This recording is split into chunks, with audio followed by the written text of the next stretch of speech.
domestic product. It's just the total cost of goods and services sold in an economy in a year. It was invented in the 1930s, but it very soon became the overriding goal of policymaking.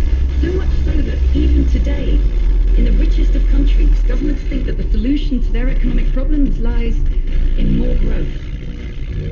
So here we are, flying into the sunset of mass consumerism, over half a century on, with economies that have come to expect, demand, and depend upon unending growth, because we're financially, politically, and socially addicted to it. I mean, Corey, just listening to that, it makes me think of Uber as kind of the perfect example of this, as venture capital money made it possible for them to use software that connected people who needed rides with people who could give them rides. But the company took very little responsibility for those drivers. They certainly didn't get benefits. And consumers, we loved it because those rides were super cheap. And so we all got really used to getting Uber rides whenever we wanted them for very little money. And now here we are, and with people being under lockdown, that means that those people have absolutely no income because we're all not going anywhere. And there's no protection for them other than what the government is now paying. And of course, that comes from our tax dollar money. I think what Kate's saying is it's just not, growth is not sustainable, correct?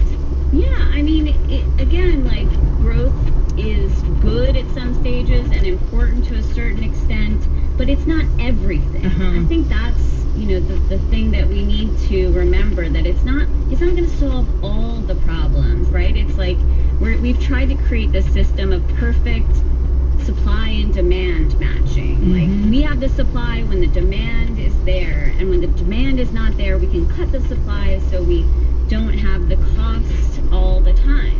Well, as you said, we're paying the cost for that now, because we're gonna have to bail everybody out. But it's just, I have to believe that there's a different way to structure companies and society so that when crisis hits, it's not just a total breakdown.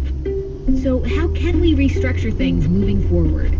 Coming up, Corey tells us about Kate Raworth's model for a circular economy, plus more ideas from TED speakers on upending how business is done. I'm Manoush Samarodi, and you're listening to the TED Radio Hour from NPR. You're listening to 90.9 WHYY, your NPR member station.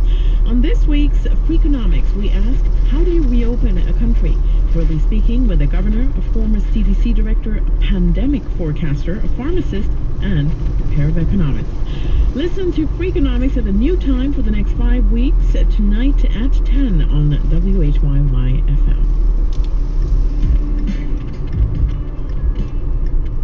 WHYY is grateful to our sponsors for their support during this crisis. Our critical backing from businesses is a big part of the reason we're able to bring you objective information in uncertain times.